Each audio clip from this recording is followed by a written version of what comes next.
ანონსის ეთერში გასვლის შემდეგ ძალიან დიდი ინტერესი გამოიწვია არქიტექტორის და ხელოვანის თამარ კვესიტაძის მორიგმა საერთაშორისო წარმატებამ.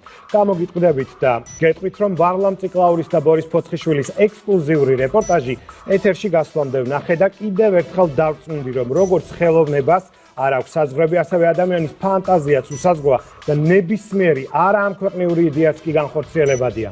კვესიტაძის შემოქმედებაზე საუბარი დაუსრულებლად შეგვიძლია. მისი ნიჭით ყველა ქართველი ვამაყობთ და არა მხოლოდ ქართველები. ამჯერად იმედის კვირამ ძალიან შორი გზა გაიარა ქალბატონი თამარის მორგი წარმატების გადასაღებად და ეს გზამად ნამდვილად ღირდა. ჩინეთში ქალაქ ვუშში, სადაც 7 მილიონზე მეტი ადამიანი ცხოვრობს, ქართველმა ხელოვანმა 18 მეტრიანი კინეტიკური ქანდაკება დადგა. რკინის ჯუნგლების ტრანსფორმაცია და გული, რომელიც ხეთა ჯარს ადამიანად გარდაქმნის. გიზიარებთ ამბავს, რომელიც ერთი შეხედვით ზღაპარს უფრო ჰგავს, ვიდრე რეალობას.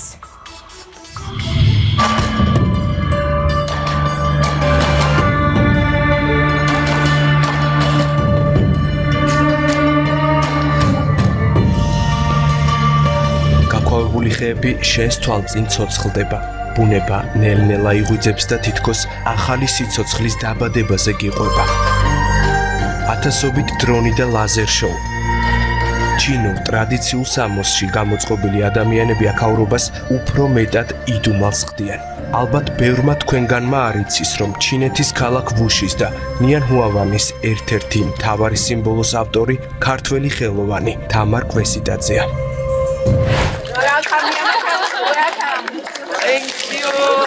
ასეთი ემოციებით ხვდებიან თამარ კვესიტაძეს 7,5 მილიონიან ქალაქში, სადაც ქართველმა ხელოვანმა შეძლო, რომ ჩვენი ქვეყნის სახელი ღირსეულად წარედგინა.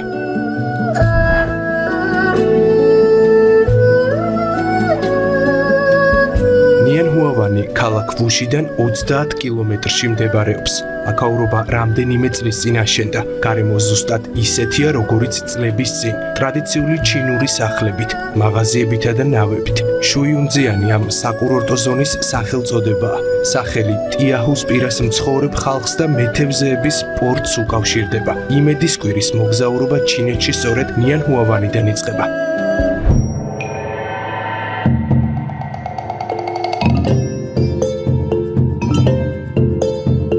დიდი ბუდა, ქალაქ ვუშის ერთ-ერთი მთავარი სიმბოლო. ქანდაკების სიმაღლე 88 მეტრია.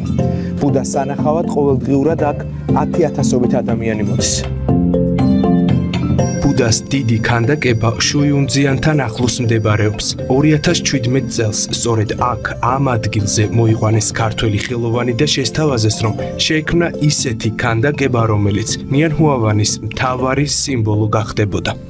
ძალიან ბევრი ტურისტი მოდის და ვიცოდით, რომ ჩვენ რაღაცა ისეთი უნდა შევქმნათ, რაც უნდა დარჩეს და ძალიან რთულია. შენ არ იცი ეს მერე ამბობენ ხოლმე, რომ თავი ნამუშევარი თავის ცხოვრებით იწყებს ცხოვრებას. მართლაც ესე, ან გაგიმართლებს და შეიყვარებს ხალხი, ან არა. ფიქრობდით, რომ რა უნდა გავაკეთოთ, ეს ბუდა მოძრაობს, ლოტოსის ყვავილი იხსნება, იქედან ბუდა ამოდის, იქ შიგნით სასახლეში ეს მეტალის თელი ბუდას ცხოვრება, რომელიც ესე ტრიალებს. მომენტი იყო, რომ ვთქვით, რომ შეიძლება ვერ გავაკეთოთ კიდევაც და გითხრეს, რომ ჩამოდით და იყავით აქ ცოტა ხანი და რამოდენიმე დღე ესე დავდიოდით, ვსეირნობდით, ვიჯექით საათობით ყველა ადგილას და მე ამ ბუნებამ და ინტუიციამ გაგვაკეთებინა. ჩინეთში პირველად 15 წლის წინ იმოგზაურა, მაშინ ვერ წარმოიდგენდა, რომ წლების შემდეგ ამ ქვეყანაში მისი ავტორობით ქანდაკებას დადგამდნენ. იდეა ნიანჰუავანის კულტურისა და ინვესტიციების განვითარების კომპანიის ხელმძღვანელს ეკუთვნის. მისტერ ვუს ნანახი ჰქონდა თამარის არაერთი ნამუშევარი, მათ შორის ცნობილი ალის და ნინოს ქანდაკება. როდესაც ესე ფრთხილად აკეთებენ ამ ადგილს, სადაც ბუდა და ამ ძენ ბუდიზმთან კავშირში ეს ყველაფერი, ამათ უნდათ რაღაც დღევანდელობაზე ხაზგასმა, რომ არ ყოფილიყო მხოლოდ ეს ძველებური და ძველი იერი. დავალება არ იყო მარტივი. თამარ კვესიტაძემ ნამუშევარის შექმნაზე ინჟინერ პაატა სანაიასთან ერთად იმუშავა. 2018 წელს იდეა რეალობად აქციეს. მაღალი ხარისხის ფოლადით და ალუმინის ფირფიტებით 18 მეტრიანი კინეტიკური ქანდაკების დადგმას დაახლოებით 1 წელი დასჭირდა. ჯამში დასჭირდა 600 მექანიზმი ქანდაკებას. თავისი კვებით, დენის წყაროთი 6 მეტრი არის კიდე ქვევით და კიდე ერთი სართულია ტექნიკური, რომელიც მართავს ამ ყველაფერს, რადგანაც მოძრაობს ეს 8 ნაწილი და შუქი ისე უნდა მოხდეს, რომ ნახატი ზედ გადავიდეს. მხოლოდ ქანდაკებას და არა სხვაგან. ქანდაკება წყალზე დგას, რამაც კიდევ უფრო გაართულა ნამუშევრის შექმნა. გარემო ინფრასტრუქტურა, ყვავილები, მათ შორის ამფითეატრი, ჩინური ტრადიციული სტილის პატარა ნაგებობები სპეციალურად თამარის ნამუშევრისთვის შექმნეს. თავიდან უნდათ 35 მეტრიანი ნამუშევარი. მე წინააღმდეგი ვიყავი ძალიან დიდის, თავისთავად ყველაფერი პატარაა და დავარწმუნე რომ თებზე დიდს ნუ გავაკეთებთ თქო. ეს არის რაღაც ციკლი ცხოვრების, შენ თვალწინ იშლება ბუნებად და ისევ ერთმთლიან სამყაროთ ერთიანდება. ეს ბუდას თემა იყო და აი ამ სილუეტად შევკარეთ დღევანდელი ბუდა ესე ვთქვა. ხეებმა პირველად მოძრაობა 2020 წელს დაიწყეს. შემდეგ იყო პანდემია და ჩაკეტილობა, თუმცა ინტერესი აქაურობის მიმართ დღითი დღე იზრდებოდა. ქართველი ხელოვანის ქანდაკება უკვე ნახა 10 მილიონმა ადამიანმა. თამარის ნამუშევარი პირველად უნდა ნახონ მისმა მეგობრებმა, რომლებიც ჩინეთში სპეციალურად ჩამოვიდნენ. მასპინძელი მისტერ ვუა პრეს-კონფერენციაზე ნიან ჰუავანის კულტურისა და ინვესტიციების განვითარების კომპანიის ხელმძღვანელი ქართველებს და შეკრებილ სტუმრებს ქანდაკების უნიკალურობაზე გვესაუბრება. ეს ქანდაკება მარტო ვუშისთვის არაა, იგი მთელი ჩინეთისთვის უნიკალურია. უცხოა ჩვენთვის ეს თანამედროვე ხელოვნება, თუმცა შერწყმულია გარემოსთან. ასეთი ქანდაკება მეორე არ დგას, უნიკალურია. თამარმა ძალიან ბევრი ენერგია ჩადო ქანდაკების შექმნაში. ყველა ტურისტი, ვინც აქ ჩამოდის, ამ ქანდაკებას გრძნობს, თითქოს სული აქვს. ძალიან ბევრ რამეს გვიყვება ნამუშევარი. ეს ქანდაკება არა მარტო ჩინეთისთვის, არამედ მთელი მსოფლიოსთვის უნიკალურია.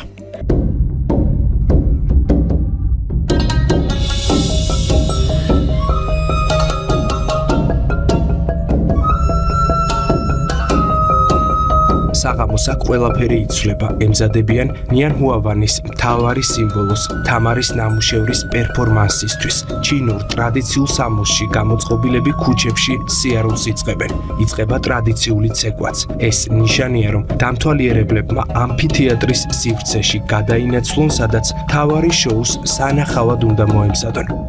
18 მეტრიანი ქანდაკება ყოველ დღეს ზუსტად 8 საათზე ცოცხლდება. პერფორმანსის სანახავად ასობით ადამიანი იკრიბება. შოუ ნამდვილად შთამბეჭდავია.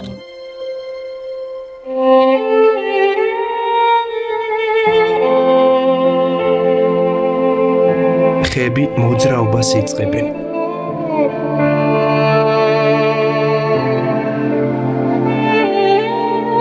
ნელ-ნელა უახლოვდებიან ერთმანეთს.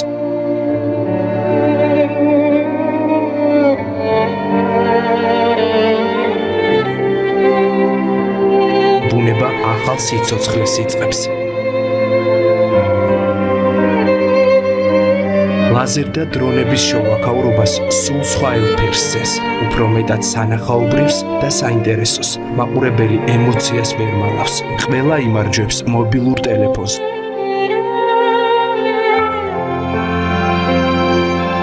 დღეში 3-4 ადამიანი ერთმანეთს ასწრებს, რომ ეს სანახაობა საკუთარი თვალით ნახოს. ვხედავ, როგორ მოსდით ცრემლები ჩვენს ვიზიტორებს. ეს ქანდაკება გახდა ნიან ჰუავანის ნომერ 1 სანახაობა. შოუ სულ 20 წუთი გრძელდება. ხალხის სიმრავლისა და მაღალი მოთხოვნის გამო ხეები ხშირად დღეში რამდენჯერმეც ცოცხლდებიან. გახსნიდან დღემდე სულ ჩატარდა 36,000 პერფორმანსი. მე პირადად სიამაყის ცრემლები მქონდა. თამრიკომ ეს შოუს გაიტანა საქართველოს სახელი და აი ამდენი ხალხი როქეც იხრის თამრიკოს წინაშე უკრავს სტარს და აღფრთოვანებით უყურებს. თამარ კვესიტაძის სახელი არაერთხელ გაჟღერდა და გასცდა ქვეყნის ფარგლებს. ჯერ იყო ალის და ნინოს ქანდაკება ბათუმში, რომელმაც ხელოვანს დიდი აღიარება მოუტანა. 2007 წელს თამარი ღირსეულად წარდგა ვენეციის 52 ბიენალეზე. მხატვრის გამოფენები ამერიკაში, ლონდონში, გერმანიაში და ევროპის არაერთ ქვეყანაში იმართება. ქანდაკებები იდგმება საზოგადო ადგილებზე. ქალი და კაცი დგას ვიეტნამში, პარიზში. თამარ კვესიტაძის ნამუშევრები არაერთხელ ერთხელ გაიყიდა სოტბის აუქციონზე. ქართველი ხელოვანის სამ ქანდაკებას 2 წლის განმავლობაში დამთვალიერებლები ნახავენ ჩინეთშიც, ამჯერად შანხაიში, ჩუნ არტ მუზეუმში. ნანჯინის მუზეუმის სამუდამო ექსპოზიცია შეუერთდა თამარის ნამუშევარი ქალი და კაცი. სამუდამოდ დარჩება ქართველი ხელოვანის ნამუშევარი ნიანჰუავანშიც და აქ ჩამოსული სტუმრები საქართველოზე და ქართველ ხელოვანზე ამბავს მოყვებიან მთელ მსოფლიოში. ალბათ მართლა შეიძლება ითქვას, რომ შენ გარეშე ცოცხლობს უკვე შენი ნამუშევარი. და მე ნახავ რამდენი ხანი უწერია სიცოცხლე შენ ნამუშევარი.